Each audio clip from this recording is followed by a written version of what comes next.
मेरे बच्चे अच्छे से पढ़ाई कर रहे थे। बड़ा बेटा मेरा करीब जॉब के करीब था। छोटे वाले बेटे ने बोला मम्मी मुझे जॉब नहीं करनी, मुझे मॉडलिंग में जाना है। बहुत स्मार्ट था, 7 फुट का, समझ लो कि मेरे जैसा नहीं, मैं उसके जैसी। तो बहुत ज़्यादा स्मार्ट था। वो कहता मुझे मॉडलिंग में जाना है। पार्ट टाइम नौकरी करता था, चॉकलेट कंपनी में सर्विस करता था। लेकिन मैम फिर जैसे मैंने आपको बताया कि उसके फादर को नहीं पसंद था कि मॉडलिंग करूँ, तो उसने बोला मैं मॉडलिंग करूँ। मैं उसको चुपके से बोलती थी बेटा करो कोई बात नहीं। लेकिन एक दिन पता नहीं क्या हुआ, अचानक वो जा रहा था स्विमिंग के लिए, मॉडलिंग के लिए, अचानक उसका एक्सीडेंट हो गया। एक्सीडेंट में ऑन द स्पॉट वो खत्म हो गया। फिर लोगों ने बोला कि अब ये नहीं चल पाएगी, ये डाउन हो जाएगी, ना सर्विस करेगी ना कुछ कर पाएगी, अब ये लाइन पे आ जाएगी। लेकिन मैं बिल्कुल वाकई में उस टाइम में डाउन हुई थी बिल्कुल। फिर मैंने बड़े बेटे को देखा कि वो थोड़ा डिप्रेशन में चला गया। उन्होंने क्या फायदा ज़िंदगी का अगर ऐसे होती है कि देखो आपने इतनी मेहनत से पाला उसको, उसके सपने पूरे करे, आपने उसको मॉडलिंग के लिए किया, पापा से भी आपने कितनी बार मतलब जुल्म से सब कुछ करा उसके लिए, वही खत्म हो गया। क्या फायदा आपकी नौकरी का, क्या फायदा मेरी सर्विस का, किसके लिए पढ़ाई करनी। मैम फिर मैं एकदम से उठी, आंसू पहुंचे। मैंने कहा सुनो बेटा, जो आता है ना उसको जाना भी है। वो इतने दिन आया था हमारे पास, एंजॉय करने आया था, चला गया। और सुनो मेरी बात, कोई बात नहीं, उस बात को भूल जाओ।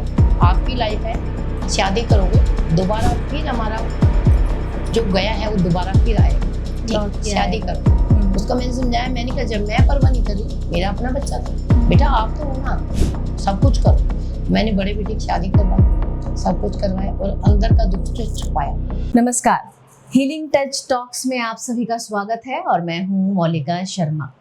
कहते हैं अपनी बेटी को ऐसा ना बनाएं कि दूसरे उसे घूर घूर कर देखें। अपनी बेटी को सूरज की तरह बनाएं ताकि जो भी देखे उसकी नजरें झुक जाएं।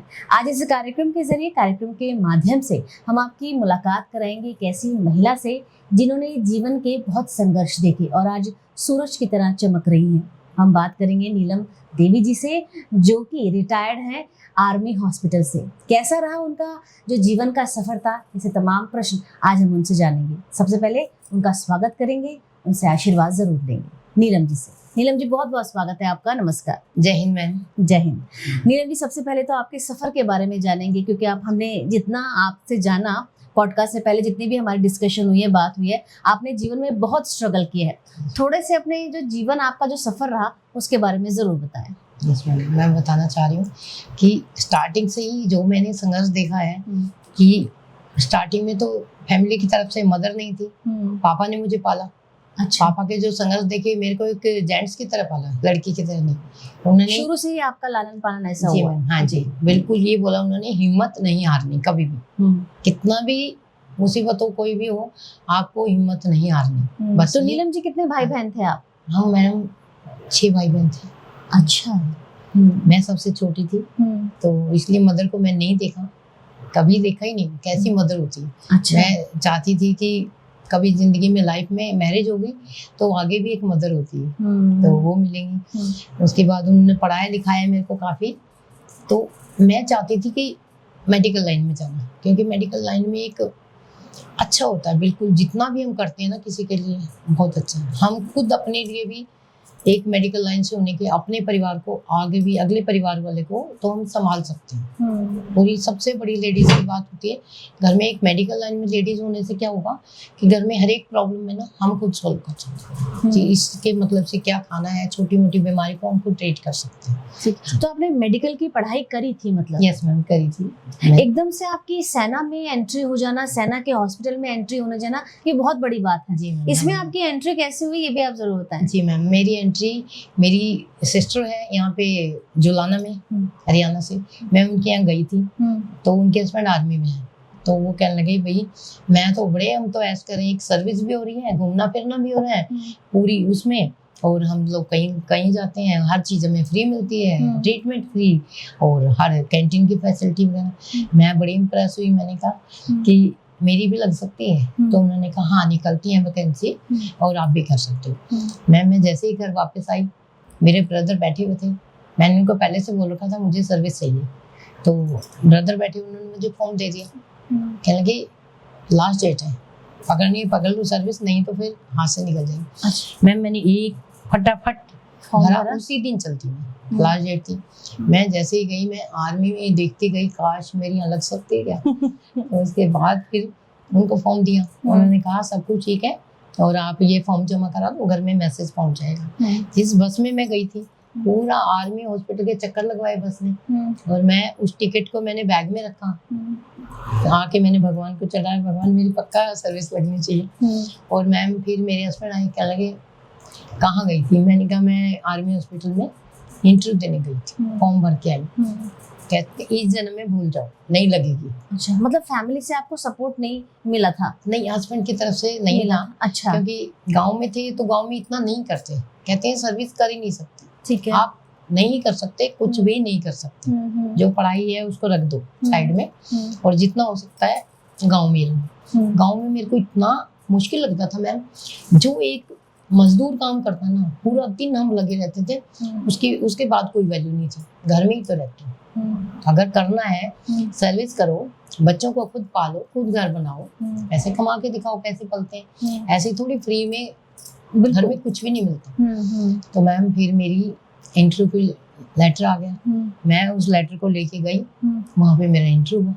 इंटरव्यू वालों ने देखा मेरी पर्सनैलिटी, क्योंकि कम से कम कितने साल पहले की बात है, 25-30 साल पहले।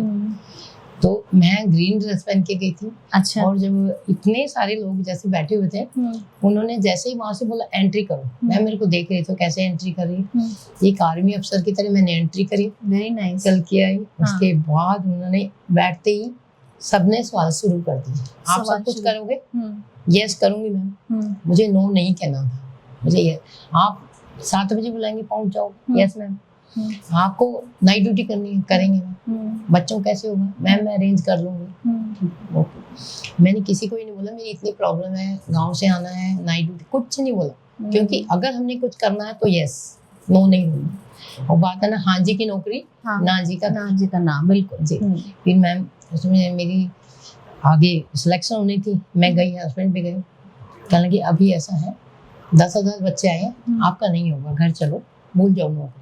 अच्छा। तो मैं देख रही थी, अनाउंसमेंट हो रही थी, पूरा पब्लिक आर्मी हॉस्पिटल में पूरा ग्राउंड भरा हुआ था, लोग पता नहीं कहाँ से बिस्तर बंद लेके आए। अच्छा। तो मैं देख रही थी 10 लाख लोगों में मेरा कहीं नाम नहीं है, तो मैं क्या करा, 8 नंबर बोली थी। मेरे हस्बैंड कहा देख कितनी पब्लिक देख रही है, आप चलो।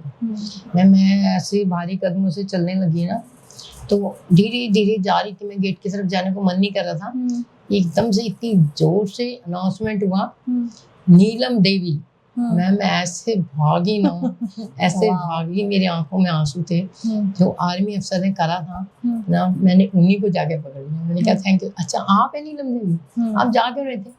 मैंने कहा बस सर हमें लगा मेरा नहीं होगा। अच्छा। फिर हो गया था मैम। होने के बाद मैं जिन लोगों से मिली, एक एक बंदे ने, आर्मी वाले ने इतना साथ दिया, अरे आप तो हर चीज कर सकते हो, इतना हिम्मत से कर रहे हो, जो काम मैं नहीं कर सकती थी वो भी मैंने करके दिखा। और हर एक में मुझे अवार्ड मिला, हर एक में अवार्ड। मुझे स्टेज पे हर महीने अवार्ड मिलता था निस्वार्थ सेवा के लिए। और इतने बड़े बड़े आर्मी में जनरल वगैरह सब आते थे, मिनिस्टर, उन्होंने सबने बोला ये जो लेडीज है ना बेस्ट है।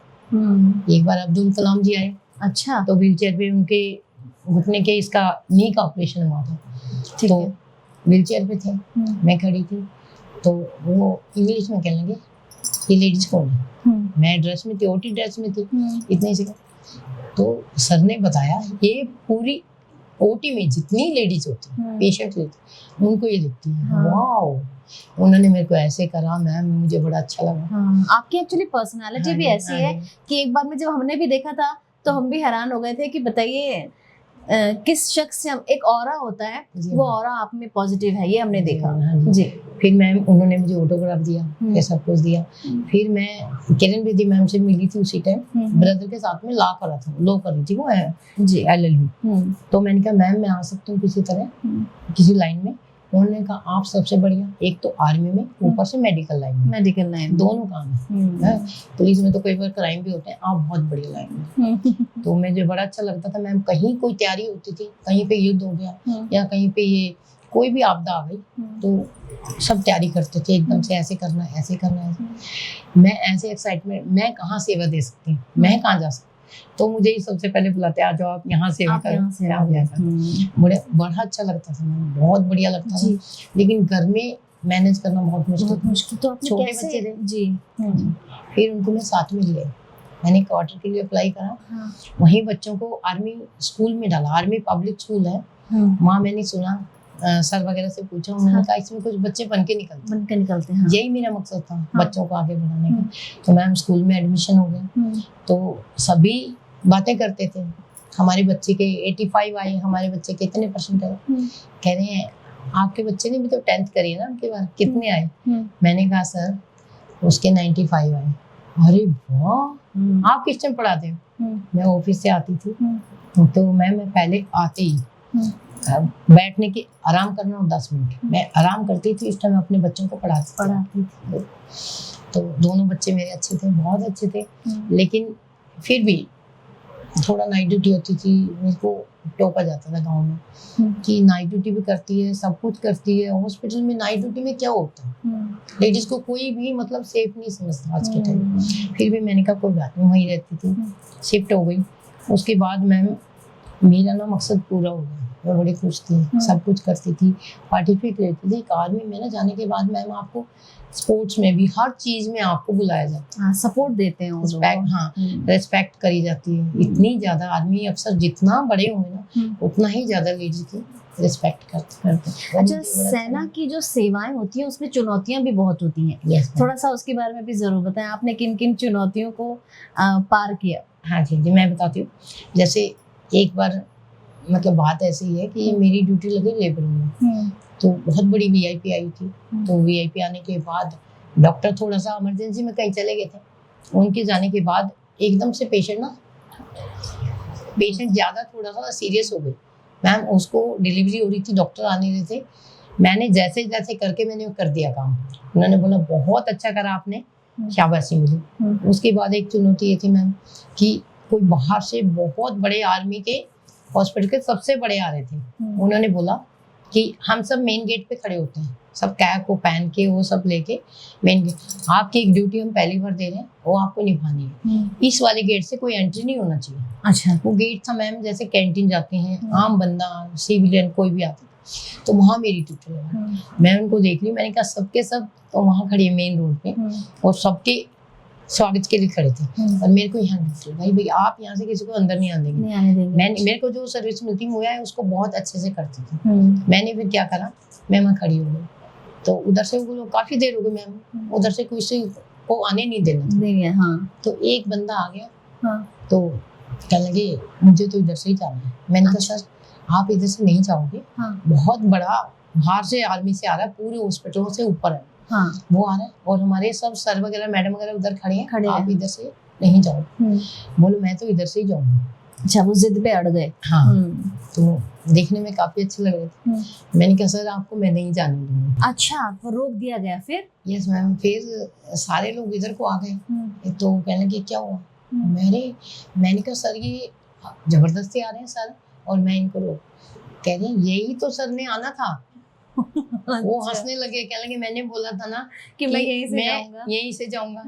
तो फिर उन्होंने कहा बहुत अच्छी ड्यूटी कर रही हैं ये लेडीज का मुझे नाम पता सब चाहिए, बहुत अच्छी ड्यूटी कर रही हैं और इनकी ड्यूटी में कोई कमी नहीं है। देखो आज इन्होंने पूरा फर्ज पूरा किया, मुझे नहीं जाने दिया। बाकी सब लोग कहने लगे हाँ ये तो बहुत अच्छा हुआ, हम पता ही नहीं वहाँ वेट कर रहे और सारा स्वागत तो आपने ही कर दिया। अच्छा तो नीलम जी, अच्छा लगा, बहुत अच्छा। नीलम जी एक बात आप हमें और बताएं कि ANM क्या होता है जिसके लिए आप काम कर रही हैं, और साथ ही साथ आपको इस पोस्ट के लिए किसने प्रेरित किया ये भी आप जरूर बताएं। ANM होती है एक्सिलरी नर्स प्लस मिडवाइफरी, ठीक है, जो कि लेडीज के मेंटेनिटी मतलब जितने केस होते हैं डिलीवरी के वो अटेंड करती हैं। दूसरा मुझे इसके लिए प्रेरित करा मैम कि सिर्फ लेडीज का ही काम करना था। मुझे हस्बैंड ने कहा अगर कोई लेडीज का काम मिलता है तो कर लो, तो ये लेडीज का ही था ज्यादातर। और मेरी ऑपरेशन थिएटर में जो ड्यूटी रहती थी ना वहाँ पे ज्यादातर लेडीज ही आती थी, और हमेशा आर्मी ऑफिसर के साथ डॉक्टर के साथ एक लेडीज को रहना होता है। वो लेडीज मतलब लेडी अटेंडेंट समझ लो या कुछ भी कह, किसी तरह वो हमेशा खड़ी रहती साथ में। जी। ठीक है। अच्छा, ये जैसे आर्मी हॉस्पिटल की हम बात कर रहे हैं, तो इसमें रोज ना रोज नई चुनौतियां तो होती हैं, जी। बहुत कुछ सीखने को भी मिलता है। Yes, ma'am। आपने क्या सीखा? मैंने इसमें डिसिप्लिन सीखा, डिसिप्लिन और टाइम का ना, मैंने एक एक मिनट देखा। जैसे नाइट ड्यूटी है हमारी, तो ये नहीं सोचना रात गई, ये सोचना हमें एक दिन मिल गया 12 घंटे का, और इस दिन को मैं इतना अच्छे से यूज करती थी। बच्चों के पूरा काम करने में मुझे बहुत अच्छा लगता था। पहले मैं सोचती नाइट ड्यूटी कैसे करूंगी, और करने के बाद, नाइट ड्यूटी के बाद मुझे पूरा दिन मिलता था। उसके बाद आप काम करती थी। अच्छा, ये जो आपका पूरा जो सफर रहा, इसमें आपने अपने संघर्ष को कैसे पार किया, हम चाहेंगे हमारे दर्शकों को जरूर बताएं आप। जी, संघर्षों को यही पार किया मैम। मुझे फिर हर चीज को चैलेंज स्वीकार करने की मुझे आदत पड़ गई, और ये चैलेंज जितने भी आते थे ना, मुझे मजा आने लग गया। तो जब मेरे हस्बैंड ने बोला आप कुछ नहीं कर सकते, आर्मी में इतने बड़े बड़े डॉक्टर होते हैं, आर्मी जितने भी होते जेंट्स लेडी, आप कैसे करोगे? तो मैंने उनको यही बोला कि मैं कर सकती हूँ। मैं अपने आप को समझाती थी, अगर कोई कर सकता है तो मैं क्यों नहीं? क्या है उनमें जो मुझ में नहीं है? ये सब कुछ मैं अपने अंदर झांकती थी, और अपनी आंखों से मैं सपने देखती थी कि मैं सब कुछ कर सकती हूँ। अपने आप को मैं समझाती थी कि मैं सब कुछ कर सकती हूँ। हाँ, ये दृढ़ निश्चय था जी, आपके मन मैं में। बिल्कुल दृढ़ निश्चय था। और जैसे भी कोई, अगर मैं आज कर रही हूँ ना, तो कल को मेरे बच्चे देखेंगे कि हाँ, अगर मम्मी ने हिम्मत नहीं आ रही तो वो भी हिम्मत नहीं आ रही। और मैं आगे बढ़ती चली गई, और मुझे जैसे यहाँ तक चली ना, आगे इतने रास्ते मिले, खुलते गए आपके लिए, खुलते चले गए रास्ते। और मुझे इस चीज के लिए बहुत वो होता था कि कभी मैंने हार नहीं मानी किसी भी चीज की, और हमेशा ये देखा है कि जितने ज्यादा बड़े चैलेंज होते थे उतने में सक्सेस मिलती थी आपको। अच्छा, चूंकि मरीजों को भी आपको डील करना था, तो मरीजों में और जो सहकर्मी होते हैं, उनमें कैसे ऐसे संबंध होने चाहिए जिससे चीजें जो हैं वो सुचारू रूप से चल पाए, तो वो मेंटेन कैसे करा आपने इन चीजों को? इन चीजों को मेंटेन ऐसे करा कि जब मेरी ड्यूटी होती थी, तो हर एक मरीज को जब मैं देखती थी ना, तो मैं एक माँ होती थी, और वो बच्चे की तरह मरीज मुझे देखती थी, ऐसे कि जैसे एक बच्चा होता ना, उसकी तरह मरीज हमें पे इंतजार करते थे कि कैसे ये आएंगी, उधर जा रही हैं, इधर जा रही हैं, इधर जा रही हैं, कब आएंगी मेरे पास। उनके पास में जाती थी, प्यार से उनका हाथ लगती थी, कहती ठीक हो जाओ, सब ठीक हो जाता है। वो फिर ऐसे प्यार करना पड़ता था उनको एक बच्चे की तरह। और रही बात सहकर्मी की, सहकर्मियों को आप जैसे किसी की, हम प्रॉब्लम को फेस कर चुके, किसी और की अगर ऐसी प्रॉब्लम आती थी ना, हम उनको 1 घंटा पहले छोड़ देते थे। मैं कहते आप अपने घर जाओ, तो उन लोगों को ना बहुत ज्यादा मेरे से वो मिलता था कि दीदी आ गई, हमें बहुत अच्छा लगता है, उनको रिलैक्स फील होता था। कोई ऐसा एक्सपीरियंस आप शेयर करना चाहेंगे कि उस हालात में आप बहुत ज्यादा निराश हो गई हो और आपको लगा हो अब मैं ये नहीं कर सकती, लेकिन आपने वो करके दिखाया? जी, मैं हुई थी कि मेरे बच्चे अच्छे से पढ़ाई कर रहे थे, बड़ा बेटा मेरा करीब जॉब के करीब था, छोटे वाले बेटे ने बोला मम्मी मुझे जॉब नहीं करनी, मुझे मॉडलिंग में जाना है। बहुत स्मार्ट था, उस 7 का समझ लो कि मेरे जैसा नहीं, मैं उसके जैसी थी। अच्छा। तो बहुत ज्यादा स्मार्ट था। वो कहता मुझे मॉडलिंग में जाना है। पार्ट टाइम नौकरी करता था, अशोक लीलैंड कंपनी में सर्विस करता था। लेकिन मैम फिर जैसे मैंने आपको बताया कि उसके फादर को नहीं पसंद था कि मॉडलिंग करे, तो उसने बोला मैं मॉडलिंग करूँगा। मैं उसको चुपके चुपके से बोलती थी बेटा करो कोई बात नहीं। लेकिन एक दिन पता नहीं क्या हुआ, अचानक वो जा रहा था स्विमिंग के लिए, मॉडलिंग के लिए, अचानक वो कहा एक्सीडेंट हो गया। एक्सीडेंट में ऑन द स्पॉट वो खत्म हो गया। फिर लोगों ने बोला कि अब ये नहीं चल पाएगी, ये डाउन हो जाएगी, ना सर्विस करेगी, ना कुछ कर पाएगी, अब ये लाइन पे आ जाएगी। लेकिन मैं बिल्कुल वाकई में उस टाइम में डाउन हुई थी बिल्कुल। फिर मैंने बड़े बेटे को देखा कि वो थोड़ा डिप्रेशन में चला गया। मम्मी क्या फायदा जिंदगी का अगर ऐसे होती है कि देखो आपने इतनी मेहनत से पाला उसको, उसके सपने पूरे करे, आपने उसको मॉडलिंग के लिए किया, पापा से भी आपने कितनी बार मतलब जुल्म से सब कुछ करा उसके लिए, वही खत्म हो गया। क्या फायदा आपकी नौकरी का, क्या फायदा मेरी सर्विस का, किसके लिए पढ़ाई कर रहे हैं? मैम फिर मैं एकदम से उठी, आंसू पहुंचे। मैंने कहा सुनो बेटा, जो आता है ना उसको जाना भी है। वो इतने दिन आया था हमारे पास, एंजॉय करने आया था, चला गया। और सुनो मेरी बात, कोई बात नहीं, उस बात को भूल जाओ, आपकी लाइफ है, शादी करोगे, दोबारा फिर हमारा जो गया है वो दोबारा फिर आएगा, ठीक है, लौट के शादी आएगा। करो। उसको मैंने समझाया, मैंने कहा जब मैं परवाह नहीं कर रही, मेरा अपना बच्चा था, बेटा आप तो हो ना, सब कुछ करो। मैंने बड़े बेटे की शादी करवाई, सब कुछ करवाया और अंदर का दुख से छुपाया। और सबके सामने बेटा कहने लगा ठीक है मम्मी मैं शादी करूंगा पर आप ठीक रहोगे। मैंने कहा पक्का ठीक रहूंगी। सर्विस सोच रही थी अब किसके लिए करूं, लेकिन इतने अच्छे थे आर्मी अफसरों ने मुझे बुलाया। उन्होंने बोला आप जॉब नहीं छोड़ोगे, यहाँ आओगे। इतने बड़े बड़े अफसरों ने मुझे गले लगाया, बोला ये दुख है लेकिन आप हो ना, हम सब आपके साथ हैं, आप करो। उन्होंने मुझे और ध्यान देना शुरू कर दिया उन्होंने मेरे ऊपर। सर्विस करती थी, बेटे की शादी कर दी, सब कुछ कर दिया। फिर दोबारा से मैं थोड़ा सा जीने लग गई। लेकिन मैम वो कहते हैं ना आजकल की जनरेशन थोड़ी फ्रीडम टाइप की होती है, चाहती है। तो बेटे के साथ में जो वाइफ थी वो कहने लगी हम आज़ाद रहना चाहते हैं, मम्मी हम फ्री रहना चाहते हैं। उन्होंने डीटीयू में प्रोफेसर है मेरा बेटा, अच्छा, दिल्ली यूनिवर्सिटी में, तो उनकी वाइफ के साथ वहीं रहता हूँ। तो उसके बाद मैंने कहा ठीक है बेटा कोई दिक्कत नहीं, फ्री रहूँ। उस टाइम पे मेरे को अटैक पड़ गया कोरोना का, बुरी तरह से। कोरोना का अटैक पड़ने के बाद मैं वैक्सीन लगवाई, पता नहीं वैक्सीन का था किसका था, कि मेरे दोनों पैर पैरालाइज हो गए और सब कुछ मतलब कि खत्म हो गया। उससे पहले मैंने एक काम किया, एक फ्लैट लिया, उसमें बेटे की फोटो लगाई, छोटे वाले बेटे की, और उससे मैंने काम शुरू करा। वहाँ से छोटे छोटे बच्चों को बुलाती थी मैं, उनका टैलेंट जो भी है, क्योंकि मेरे बेटे का टैलेंट नहीं हो पाया ना, तो मैं उन बच्चों को देखती थी कि किसी का टैलेंट ना रहे। उन बच्चों को मैं देखती थी तो उनमें जो जो टैलेंट होता था वो जैसे ही डांस या सिंगिंग करते थे मुझे मेरा बेटा नजर आता था। मैं उनको जैसे ही खाना खिलाती थी मैं सोचती मेरे बेटा खाना खा रहा है, और इससे मुझे और ज़्यादा अच्छा लगने लगा। फिर उसके बाद मैं फ्री में उनको ड्रेस देती थी, सब कुछ करती थी। फिर मैम ये भी नहीं अच्छा लगा लोगों को कि ये फ्री में क्यों कर रही है, क्यों दुनिया भर के बच्चों को बुला रही है, क्यों ऐसे कुछ कर रही है। तो फिर मेरा सबने फिर साथ छोड़ दिया। फ्लैट में मैं ऐसी हो गई इवन कि मैं उठ के पानी तक नहीं पी सकती थी, मैं बिल्कुल गिर गई। मैं ऐसे हो गई कि ना तो व्हीलचेयर पे चल सकती थी, ना मैं पैरों में कुछ कर सकती थी। आर्मी एक ऑफिसर थी राठी मैडम, बहुत अच्छी थी, वो घर पे आई, बोला कोई बात, गिर गई। मेरे हस्बैंड को बोला सारी उम्र इन्होंने सर्विस करी है, अकेले तो नहीं यूज करिए ना, सबके ऊपर यूज करिए, आप ऐसा करो इनका साथ दे दो। कह रहा मैं क्या साथ दे दूँ, मैं तो मेरी फैमिली में बहुत सारा परिवार है, उसको करना है। तो मैम इतनी आर्मी अफसर, जब उसका मैंने दहाड़ना देखा ना, मेरी आंखों में आंसू आ गए। तो उन्होंने डांटा आपके हस्बैंड को? मेरे को भी डांटा। अच्छा, किसी के भरोसे नहीं रहना, खुद कर सकते हो। गाड़ी लगाओ, आपकी पेमेंट आ रही है 1 लाख से ज्यादा, गाड़ी आएगी लेने आएगी, आपको वहाँ पे हम लोग पूरा सहयोग करेंगे। आपको हम इतना सहयोग करेंगे कि आपको ओनली फिजियोथेरेपी में ड्यूटी करनी है, आपको सिर्फ फिजियोथेरेपी करनी है। ड्यूटी जाओ, ऑर्गेनिक खाना ले वहाँ से, पैक करा के लाओ, अपने घर में खाओ, और आप सर्विस नहीं छोड़नी है आपने। मैम उन्होंने गाड़ी लगवाई मुझे, और पैर में फिर ये वो पहन के, इस टाइप के पहनने वाले आते हैं बांधने वाले पैर को, ठीक है, बांधा, वॉकर लिया, गाड़ी में बिठाती थी स्टाफ वाली, तब मैं जाती थी।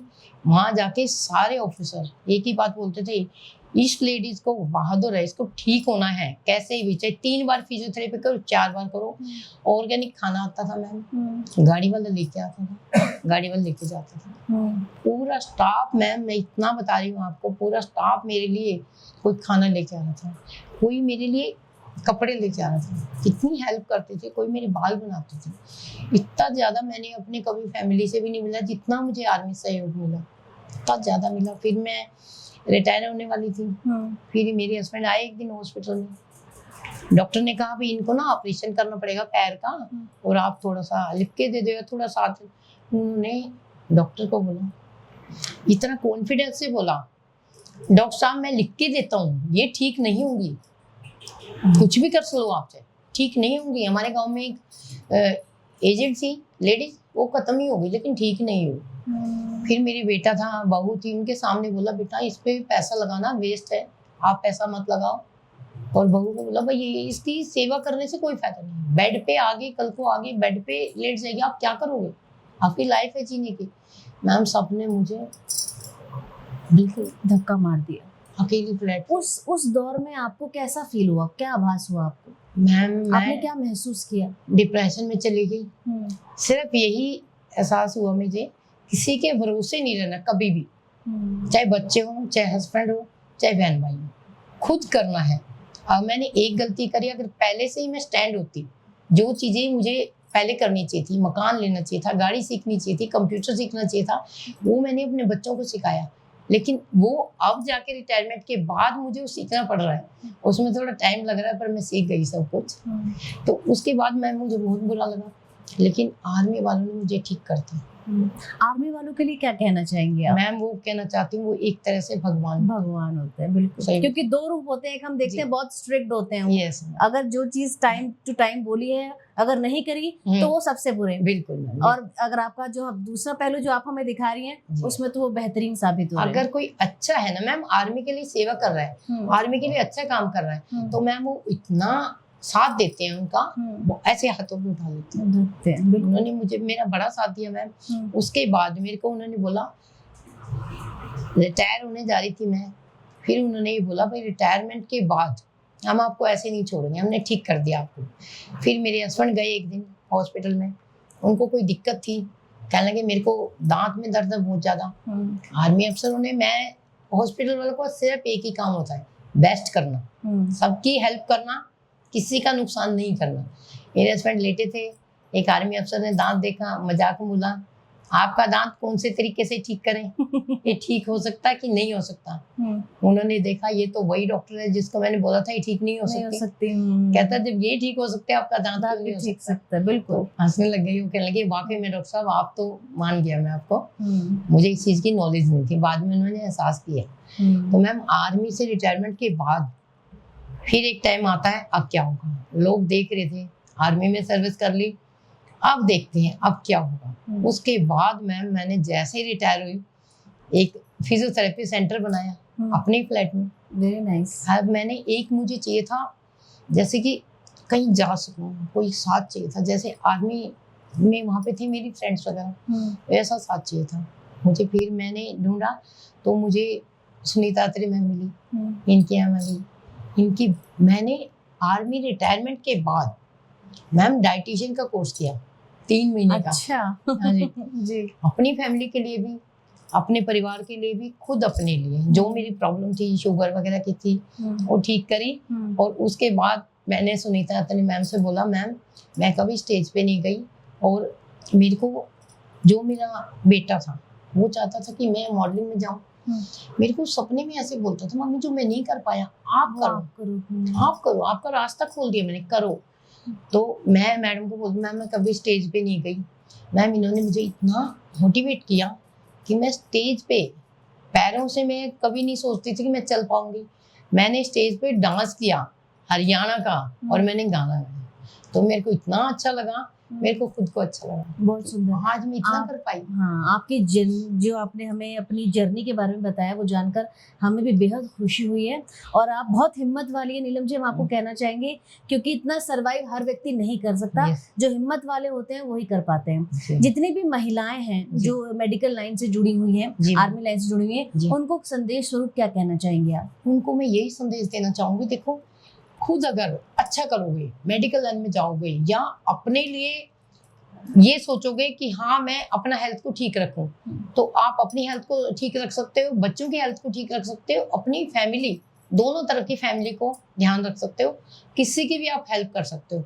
और आप अगर आपको कोई नहीं पूछ रहा, अकेले पड़ गए हो, तो लोग भी आपके पास आएंगे कि हमें क्या डाइट लेनी है, हमें हेल्प करो, हमारा बीपी हाई है, शुगर है। तो इस बहाने से तो कोई ना कोई आता है। मैं बहुत सुंदर जानकारी आज इस कार्यक्रम के जरिए आपने हमें दी, और मैं आपको और तमाम आर्मी वालों को सैल्यूट भी करना चाहूंगी। आपको भी सैल्यूट करना चाहूंगी जो इतने सफर के बाद आप मुस्कुरा रही हैं और बहुत हिम्मत वाली है, यही कहना चाहूंगी। आज के इस कार्यक्रम के लिए बहुत बहुत धन्यवाद, शुक्रिया, नमस्कार। नमस्कार। एक और बात कहना चाह रही हूँ मैं लास्ट में कि मैम मैं 62 की हूँ। सुनीता अत्रे मैम ने या जिन भी मेरे एक प्लेटफॉर्म मिला, मुझे इतना साथ दिया। मैं 62 की हूँ, आज मेरे में इतनी हिम्मत है कि मैं 26 की लगती हूँ अपने आप। जी जी बिल्कुल, आप लगती भी हैं। जी थैंक यू, बहुत बहुत धन्यवाद। जय हिंद। जय हिंद। आज के इस पॉडकास्ट में मुझे पूरा भरोसा है कि आपको वो बहुत पसंद आया होगा और इस जर्नी को आप ज़रूर देखिएगा, जानिएगा, क्योंकि इनमें जो छोटी छोटी बारीकियां हैं उनको जानना बहुत ज़रूरी है। जीवन में यदि आप हिम्मत रखेंगे तो कुछ भी असंभव नहीं है, सब कुछ संभव है। आज का पॉडकास्ट कैसा लगा आप हमें मैसेज करके ज़रूर बताइएगा। आज हमें दें इजाज़त, हम फिर हाजिर होंगे एक और नई कहानी के साथ। तब तक के लिए नमस्कार।